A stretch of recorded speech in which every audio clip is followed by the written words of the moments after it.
bird on a tree. I'm just sitting here. I got time. It's clear to see. From up here, the world seems small. We can sit together. It's so beautiful, you and me. We meant to be in the great outdoors, forever free.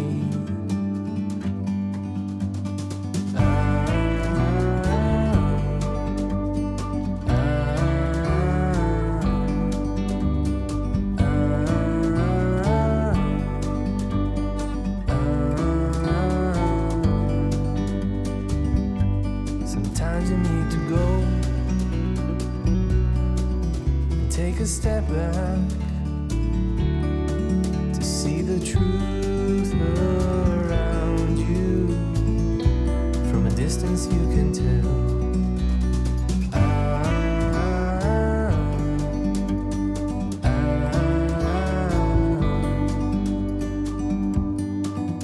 You and me were meant to be in the great outdoors, forever free. You and me meant to be in the great outdoors, forever free.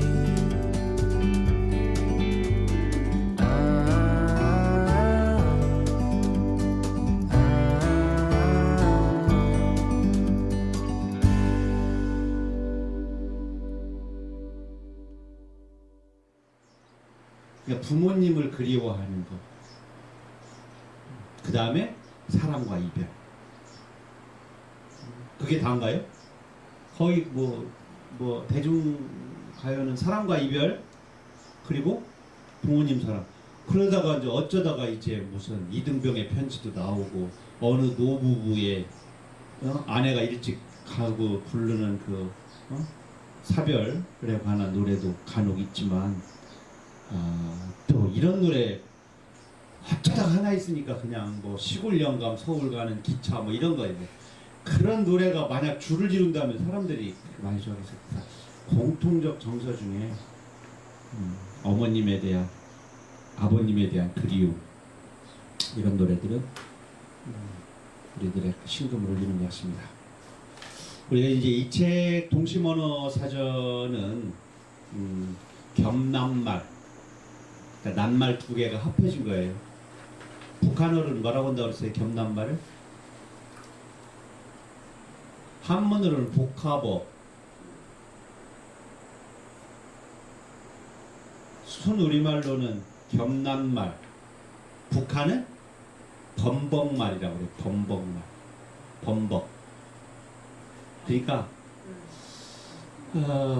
우리가 이제 복합어 중에 이제 합성어라고 그러면은,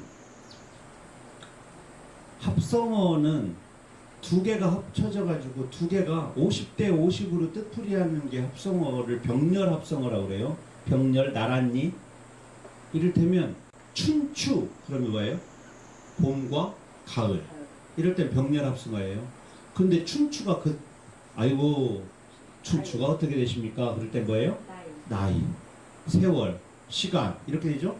두 개가 봄, 가을은 없어져 버리고 새로운 뜻으로 바뀌었어요. 융합이 돼 버렸어요. A 더하기 B가 A와 B가 아니라 C가 돼 버렸어요.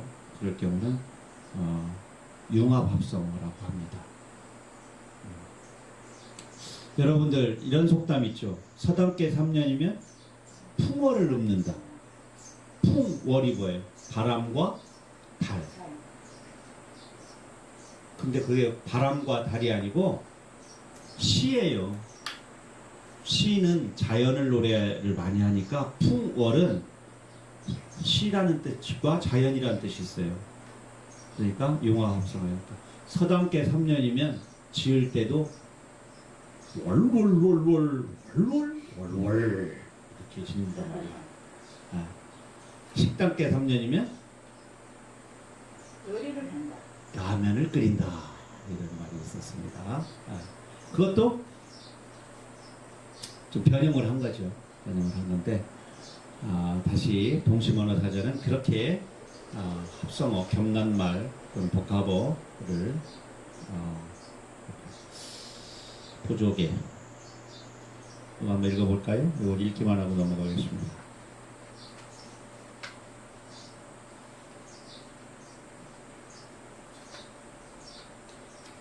시 한번 낭송해 주세요.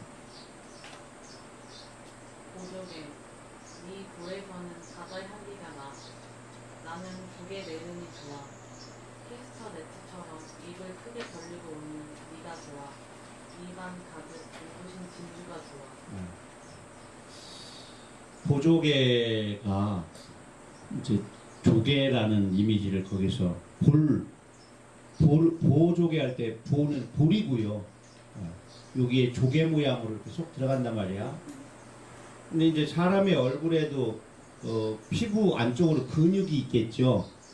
근육이 조화롭게 잘 발달돼서 서로 잡아당기고, 그러니까 우리들의 감정을 표현하고 의사 전달하는 말을 할 때, 그러니까 웃거나 울거나 화내거나 말할 때 그 근육이 평화롭게 조화롭게 잘 운용이 되면 보조개가 안 생깁니다. 그러니까 보조개는 일종의 근육의 부조화에서 생겨나는 거예요. 장애는 아닙니다. 조금 흠이에요. 흠. 근데 일부러 요즘에는 성형을 하죠. 흠을 만들어요. 뭐 의학적인 것하고 우리 삶의 이렇게 눈으로 보여지는 문화하고는 차이가 있으니까 그냥 보조개 없는 분들은 이렇게 생각하세요. 나의 얼굴은 완벽해. 특히 볼따구니는 완벽하단 말이야. 이렇게 생각하세요. 또 보조개 있는 분들은 그렇게 생각해도 좋아. 난 예쁘니까. 있는 분이나 없는 분이나 다 좋겠죠. 저는 없었는데 간혹 있대요. 세포가 많이 이제 괴멸해 가면서 생겨난 분화구입니다. 이런 슬픈 얘기에 웃는 사람 있어요? 다 보고 있어요. 이제 우리 조개 속으로 이물질이 들어가면 그 이물질을 자기들이 다 뱉어내죠. 그런데 모래 같은 경우 뭐 뾰족한 상처가 있다거나 또 이렇게 있어서 뱉어내지 못하는 경우에 그 안에 그 상처를 자기들이 그 껍질 만드는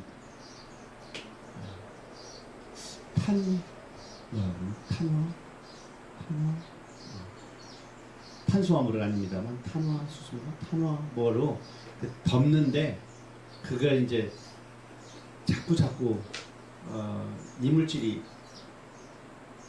매끄럽게 느껴지도록 자기 나름대로 최대한 동그랗게 만드는 그것을 우리들은 이제 보석으로 삼는데 지금은 이제 진주는 양식 진주가 가능해요. 그리고 양식 진주와 천연 진주의 차이가 없어요. 거의 없어. 그래서 진주의 값어치가 이제 자꾸 떨어지죠. 다이아몬드가 만약에 계속해서 비싸려면 많아도 비싸려면 다이아몬드는 그 강도 때문에 다이아몬드보다 더 강한 게 없으니까 다이아몬드는 모든 게 구멍을 뚫거나 뭐 깨거나 그게 가능하니까 그게 가능할 것 같고 양이 만약 많아진다면 그 비싸지는 않겠죠. 뭐 우주의 충돌이라든가 아니면 저 먼 별에서 대량으로 다이아몬드가 생겨났거나 또는 뭐 달나라 어느 한쪽을 갔는데 반절 정도가 금이더라. 그러면 금은 이제 흔하지 않은 보석이 될 수가 있겠죠. 희소성. 이 지구상에서 가장 희소성을 가지고 있는 게 뭐예요? 가장 최고의 희소성을 가지고 있는 보석. 다이아몬드. 진주는 양식도 한다니까. 다이아몬드 비싸다. 그거 모르시네. 사랑하는 사람. 사랑받는 사람. 한 글자로는 너 그리고 나. 세상에서 가장 위대한 보석은 너야. 그리고 세상에서 단 하나밖에 없기 때문에 가장 위대한 거 나야. 그 보석과 보석이 만나서 나누는 사랑. 그게 최고의 별이고 최고의 다이아몬드죠. 하나밖에 없잖아. 전생에서부터 지금까지 먼 미래 후생까지도 나는 세상에 하나야. 그리고 너도 하나야. 이 세상 그 많고 많은 인연 가운데 너를 만나. 이선희의 노래 있죠? 너를 만나. 인연이 되고 우리의 인연이 이렇게 아름답게 빛나. 그러니 엄마가 아이를 낳았을 때 내가 하나 더 생긴 거잖아. 내가 가장 소중하게 생각했던 사랑하는 사람 너와 세상에서 네가 가장 사랑하는 사람 내가 둘이 만나서 둘이 또 다른 하나를 만들었어. 그러니까 아기가 그렇게 소중한 또 하나의 새로운 별이 탄생하는 거죠. 그죠? 내가 가장 소중하고 네가 가장 소중했는데 나와 너는 없어져도 돼. 왜? 네가 있으니까 하고 아기를 가르치죠. 그래서 아기가 새로운 우주의 가장 큰 빛나는 보석으로 탄생을 하는 거죠. 그 아이가 자라서 또 누구를 만나겠죠.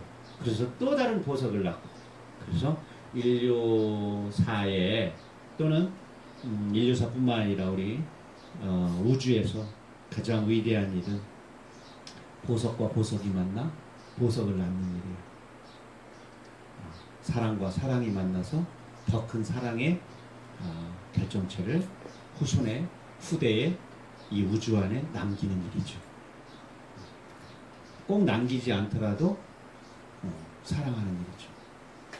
난 네가 싫어? 자식도 싫어? 그러면 딱 하나 남죠. 나 자신을 사랑해야 돼. 나 자신을 많은 사람들이 보석으로 볼 수 있게끔 나를 가꿔야 돼. 그래서 최소한 나라는 보석을 버리거나 잃어버리면 안 돼. 그러니까 육체는 있는데 그 나라고 하는 육체는 있는데 나라고 하는 육체를 가꾸는 나가 없어. 그러면 보석을 잃어버린 거예요. 엄마가 아버지가 사랑으로 나라는 보석을 세상에 낳으셨는데 내가 나라는 보석을 가꾸지 않아서 내가 보석인지 아닌지도 모르게 돼버리면 세상에 보석 하나를 잃어버린 거예요. 그러니까 보석은 딱 한 개였는데 그 보석을 잃어버렸으니까 그 사람은 세상에 빛을 잃어버린 거죠. 빛나지 않는 거죠. 있으나 마나 하죠. 그래서 그런 사람이 어디 나타나면 다른 사람이 이렇게 말합니다. 꺼져. 너 오니까 더 깜깜해져. 한 집안에 아버지가 딱 들었는데 자식들이 아버지 오니까 집안이 깜깜해져. 아버지 꺼졌으면 좋겠어. 이렇게 마음속으로 생각한다고 봐요. 그러면 아버지라는 보석은 집안이라고 하는 보석 상자에서 잃어버린 존재가 된 거예요. 만인의 아버지잖아요. 대통령은. 그래서 만인의 아버지를 우리가 뽑잖아. 근데 그 사람만 보면 백성들이 60%, 70%, 80% 꺼져. 너만 보면 우리나라가 어두워진 것 같아. 이렇게 말한다면 만인지상이 아니죠.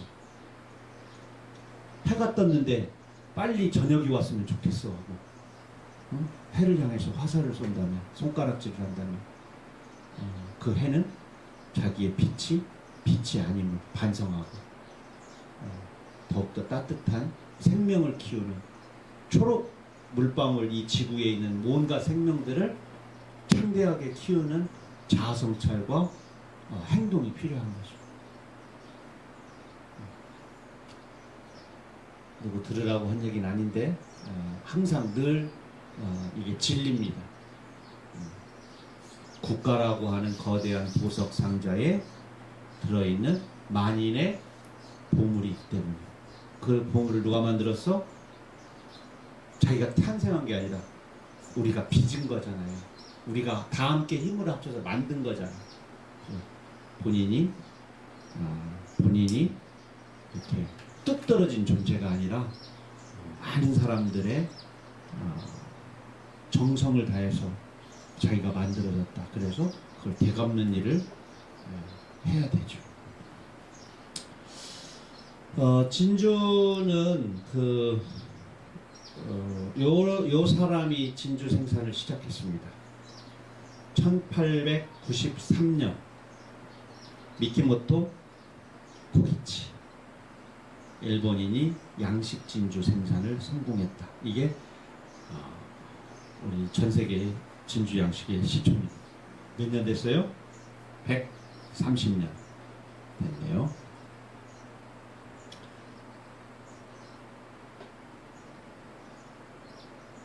볼멘 소리. 자, 이번에는 이혜진 한번 읽어보세요. 볼멘 소리.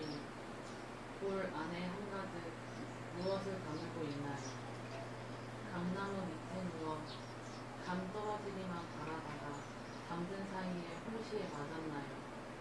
이제야 겨우 꽃잎 펼칠 차례인데 밤새 된설이 맞았나요? 볼의 단말을 이가 닳도록 부셔서 밥풀 하나는 얻었나요? 제갈 물린 채 달빛 내린 다갈밭을 씹으며 숙제를 맡고 있나요? 목마른 목젖에 끓는 주전자가 통째로 소막혔나요? 아니라면, 그게 아니라면 무슨 꽃, 이야기꽃에 꿀벌을 품어요. 감나무 밑에서 일어나요. 달빛 반짝이는 솜씨처럼 부끄러움까지 서로 나눠요. 야, 나 참 왜 볼멘 소리 하냐 그러지. 투덜거리는 거죠. 이렇게 뭔가가 마음에 안 들어서 이렇게 하는 겁니다. 논리적으로 자신의 상황과 처지를 명확히 말하고 자신이 이러이런 게 옳다고 생각하는 것을 잘 말해서 의사소통을 하면서 서로를 설득해 나가고 또 자기가 인정할 건 인정하고 이래야 되는데 그 과정을 다 무시하고 그냥 처음부터 시작부터 불평불만을 하는 거죠. 볼 안에 흙이 가득 들어 있는 거예요. 볼멘 소리가 메다야 메다. 구덩이 입안이라고 하는 허방에 흙이 이만큼 한 주먹 들어가 있는 거예요. 그래서 말을 하니까 여기서 흙물이 나오는 거예요. 흙물. 뭐 충분한 원인이 있을 수 있지만 이런 자들의 특징, 이런 자들의 특징. 감나무 밑에 누워 감 떨어지기만 바라다가 잠든 사이에 홍시에 맞았어. 그냥 입 벌리고 있었는데 잠깐 입 다무는 사이에 떨어지긴 떨어졌는데 입 다물었을 때 떨어졌어. 아주 얼굴이 다 막 깨져 버렸어. 그냥 운이 너무 없다고 생각하는 거야. 나만 부모 잘못 만나서, 나만 머리 나쁘게 태어나서, 나만 다리가 짧게 태어나서, 이렇게 해가지고 자신의 처지를 약진의 발판으로 삼지 않고 자신의 처지에서 그냥 더 낭떠러지로 내려가 버리는 거죠. 자아라로 태어났는데 완전히 거북이가 돼가지고 더 느려져. 이제야 겨우 꽃잎을 펼칠 차례인데 된소리를 맞았다고 생각하는 거예요. 그래서 그냥 모래 단말 이가 닳도록 부서서 밥알 하나밖에 난 못 얻다니 이렇게 어금니가 다 닳도록 나는 노력하는데도 나에게 떨어지는 건 없어. 나는 신이 버린 자식이야. 이렇게 생각을 하는 거예요. 계속해서 자기를 구렁텅이로 몰고 가요. 남의 격려를 채찍으로 알아듣는 사람이 있어요. 남의 응원을 잘할 수 있어. 응? 뭐 잘할 수 있어. 으쌰 으쌰 영차 영차 하면 아 힘낼게 이래야 되는데 네가 뛰어봐.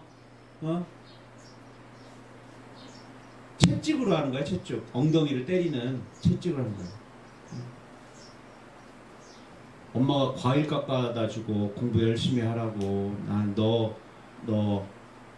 너도 힘드니까 너 공부 끝나고 잘 때까지 엄마 안 자고 엄마 바깥에서 엄마도 감자도 깎고 그렇게 엄마도 일하고 있을 테니까 맘 놓고 공부해. 그리고 필요한 거 있으면 얘기해. 그럼 확딱 그러지. 딱 잘라놓지. 엄마는 그게 나빠. 감시하는 거. 나 의심하는 거잖아. 이렇게. 이 볼멘 소리야 이게. 어디서부터 잘못되긴 했겠죠. 첫 단추가 어딘가에 잘못됐긴 했겠지만 그래서 웃음꽃을 피우고 감나무 밑에서 일어나서 삽을 들고 나와서 감나무 밑에 조그만 구덩이를 파고 거기에다가 거름을 주어야 돼. 물을 잘 빠지게 하고 웃자란 낫을 들고 가서 웃자란 가지치기를 해주고 그리고 옆에 있는 잡목들을 베어주고 해야 감나무에 튼실한 감이 열리고 감나무 가지가 튼튼해지죠. 감나무 밑에 누워가지고 기다리는 것이 아니라 하나님은 바쁘셔서 우리들의 입에 홍시를 정존해 줄 만한 능력이 없어요. 너무너무 많은 사람들이 감나무 밑에 있어서 그래서 감나무 밑에 누군가가 누워있잖아. 그럼 하나님이 지나가면서 감나무 밑둥을 발로 차고 갑니다. 한 번에 한 사람만 줄 수 없어서 그래서 상투꼭지에 감 홍시가 떨어지는 거야. 상투에 나만 재수 없이. 저는 근로동자잖아요. 글 쓰는 사람이잖아요.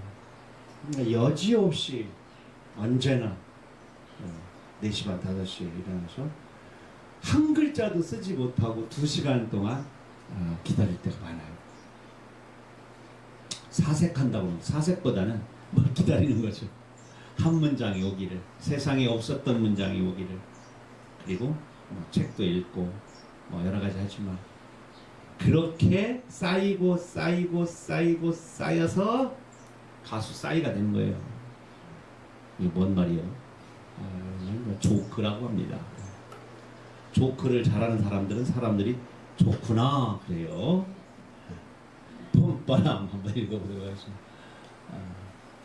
봄바람 식은 자 한산 백일 불 아들이를 지나왔나요.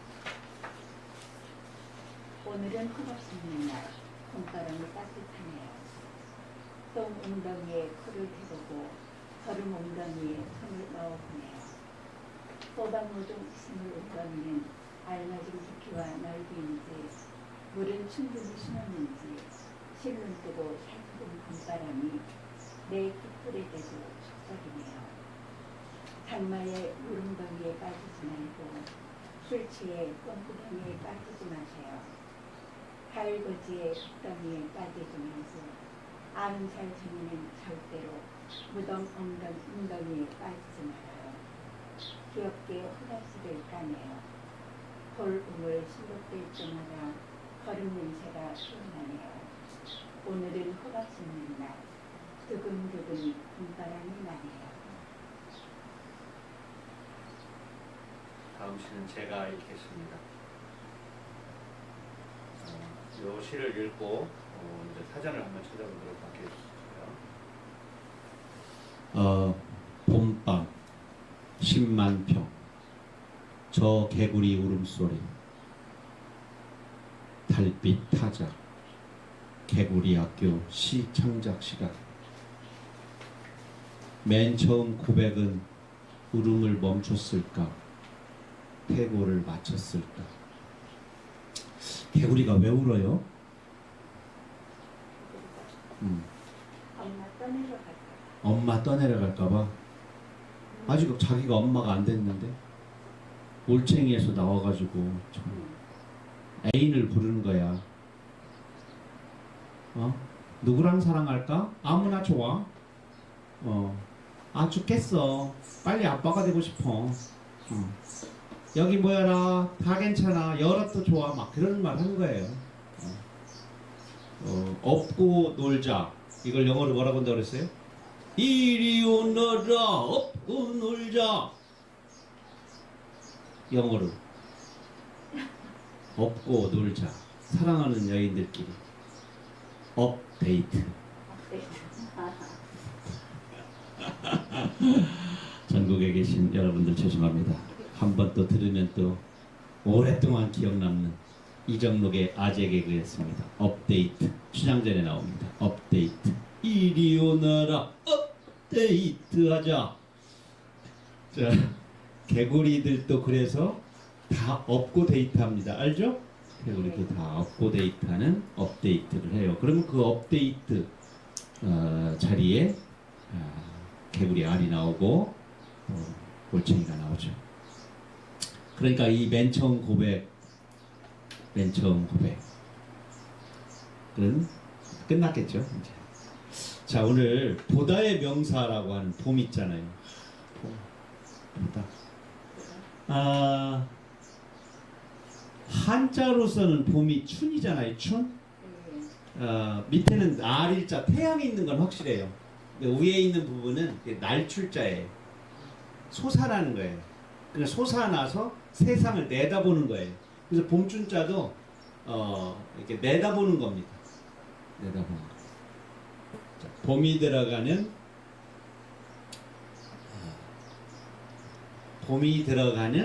속담 관용구를 한번 찾아봅시다. 봄하고 제일 위에 보면 낱말 단어의 뜻 옆에 속담 관용구 있죠. 찾았습니까? 몇 개나 있어요? 38개. 38개 중에서 마음에 드는 거 하나씩 큰 소리로 발표해 봅시다. 1년 지게는 봄에 있고 1일 지게는 아침에 있다. 무슨 일이든 그 시작이 중요함을 이르는 날.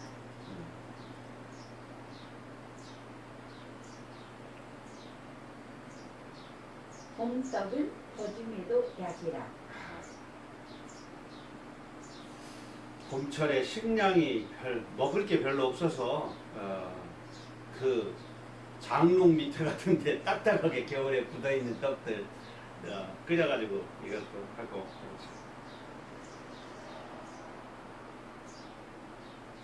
봄에 씨 뿌려야 가을에 거둔다. 이 말 참 많이 쓰셨죠? 어렸을 때 많이 들었어요. 우리 고등학교 3학년 때 국어 선생님이 담임이셨는데 그 푼을 같이 정하자고 그러더라고요. 그게 난 너무 놀라웠어요. 지금까지 그 푼은 담임이나 학교에서 그냥 몇 개 정해주면 그 중에 하나 대부분 하면 된다, 성실, 정직 뭐 이런 게 그 푼이잖아요. 근데 국어 선생님이 그 푼을 정하래. 그리고 우리가 여러 가지 막 이것저것 해서 막 투표 막 하고 있는데 나도 하나 내겠대. 그래서 당신이 뭐를 냈느냐? 땀과 웃음 냈어요. 충격을 받았어요. 한자로 노력, 정직, 성실, 하면 된다 이런 뭐 군사용어가 아니야. 땀과 웃음. 고3이었단 말이야. 아이들 표가 거의로 다 쏠렸어. 그러니까 다른 아이들도 그게 좋았던 거예요. 그러면서 정했어. 우리가 지금 이 순간 땀을 흘려야 최종적으로 웃는 사람이 된단다. 그러고서 딱 나가는데 상당히 남자 선생님이었는데 보드라우셨거든요. 그게 되게 인상 깊었어요. 감동적이었어요. 제가 시를 공부해야 된다고 마음먹은 지 한 몇 개월, 5개월, 6개월 지나고 나서니까 저런 말이 가지고 있는 힘, 감수성의 힘 그런 걸 느꼈습니다. 또 그 사이에 또 찾으신 분? 제 말 듣느라고 봄병 추우면 맞사이 자라난다. 무슨 뜻일까요? 봄철에 밤이 추우면 네. 잠들기 힘듦을 비유적으로 이루는 것이다. 오히려 겨울 추위보다 봄에 더 추워. 그렇죠? 봄 햇살에 누구 나가? 며느리 내보내고 가을 햇살에 딸 내보낸다. 그만큼 봄 햇살이 얼굴을 까맣게 타고 살살 살을 애인단 말이야. 여러분들은 이제 너무너무 재밌는 사진을 하나 볼 것입니다. 보셨나요? 부녀자 가출 방지기간 나주시 나주군이군요. 야, 저 지금 군단위 읍내의 풍경이 저 일제식 건물도 보이지만 저 간판을 보면 몇 년도 정도일 것 같아요? 무슨 년대? 60년대, 70년대? 전봇대 보면 전봇대가 세멘트로 돼 있어요? 나구송으로 돼 있어요? 나무? 나무죠? 나무에 콜타를 해가지고 나구송. 그 다음에 저 보면은 광고에 백화라고 하는 소주 있죠? 백화 소주. 네. 꽃화차. 그러니까 한 백화 소주가 60년대 이 후반에서 70년대 정도인 것 같은데, 야, 부녀자, 아녀자, 가출 방지 기간 4월 11일부터 4월 달에 봄바람이 난다는 얘기겠죠? 왜 그럴까? 먹을 것도 없고 먹을 것도 없어서. 그리고 나가서 얼어 죽질 않아. 그리고 농사 짓니까 노동이 시작되는데 힘을 붙이고.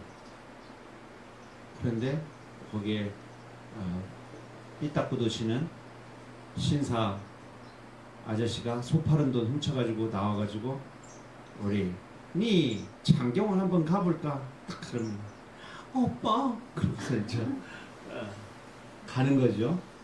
가서 이제 좀 놀다가 거짓골이 되어서 내려오거나 아니면 그는 그대로 도망가고 이 아녀자는 또 더 음습하고 힘든 곳으로 또 가겠죠. 팔려가거나. 얼마나 많은 이런 일들이 사건이 되어서 힘들게 했으면 이런 브레이크카드가 붙었을까 싶기도 하고, 밑에 지나가는 사람들을 보면 양장을 입으신 분과 한복을 입으신 분들이 막 혼재하는 거 보면 우리 60년대 70년대 이렇게 그랬어요. 읍내 가면 심지어 어렸을 때는 말 타고 다니는 사람도 있었고 그랬을 때니까 아마 60년대 후반이나 70년대 초반이지 않을까. 그런데 이 사진은 많은 사람들에게 근데 요즘에 이런 거 내보냈다 그러면 정말 시장님, 군수님 그냥 그날 끝납니다. 남녀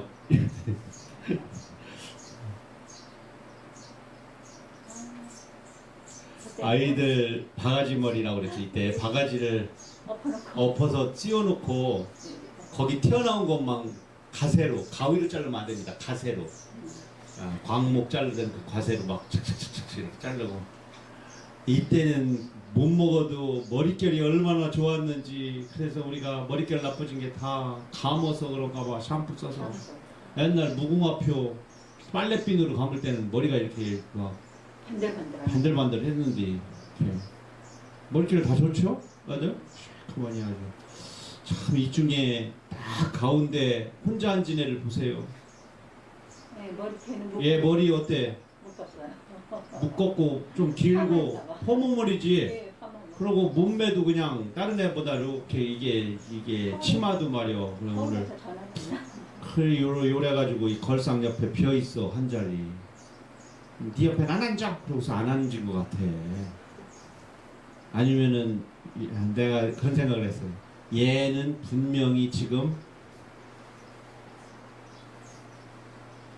말씀 안 물도우라고 시킨 것 같아. 책을 이렇게 세워가지고 읽던 시대가 있었어요. 예?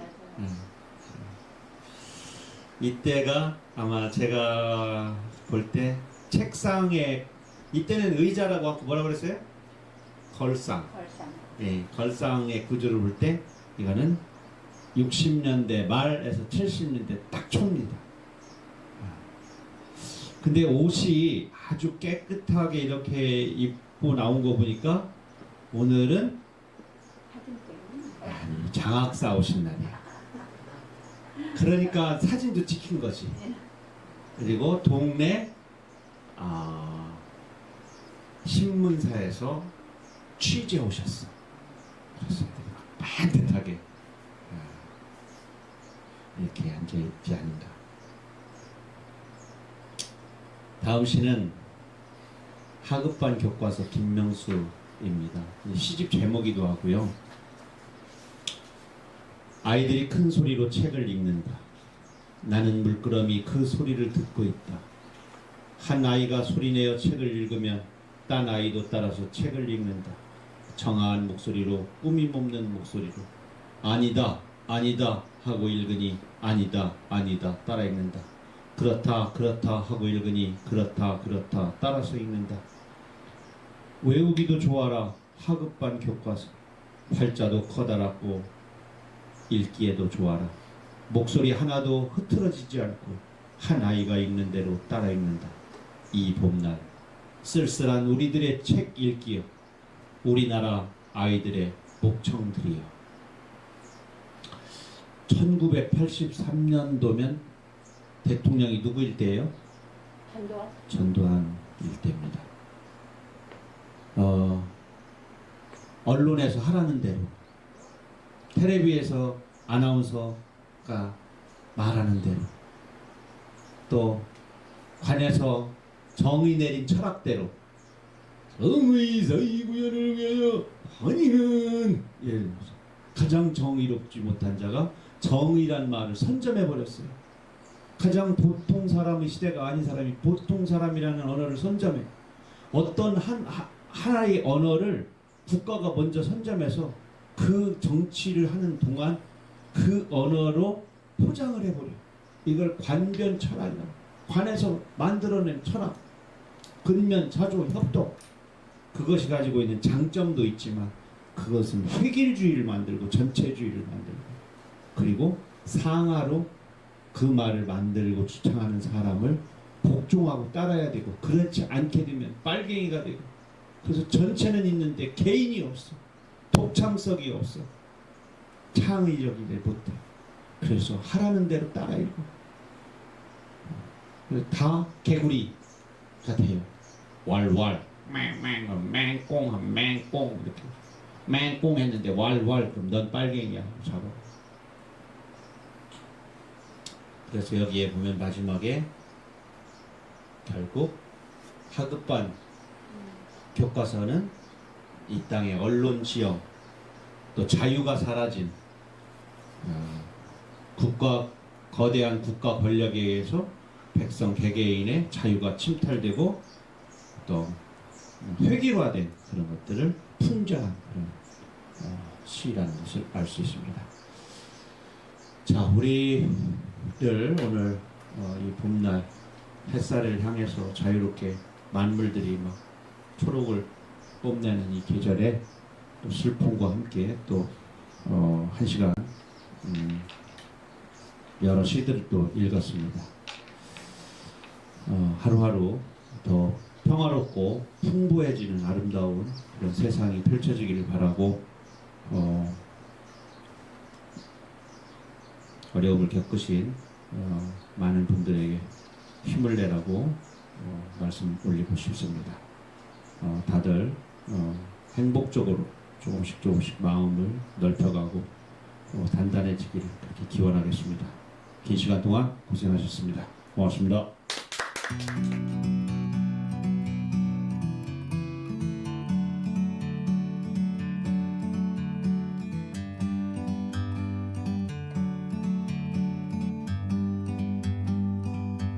like a bird on a tree. I'm just sitting here. I got time. It's clear to see from up here. The world seems small. We can sit together. It's so beautiful, you and me. We meant to be in the great outdoors, forever free.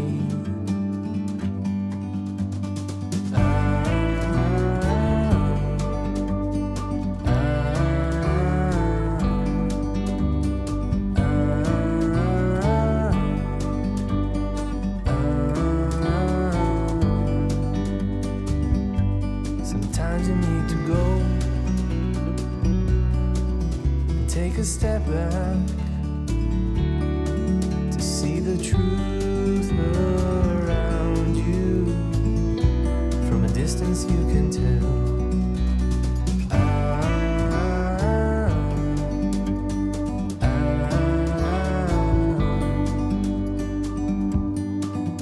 You and me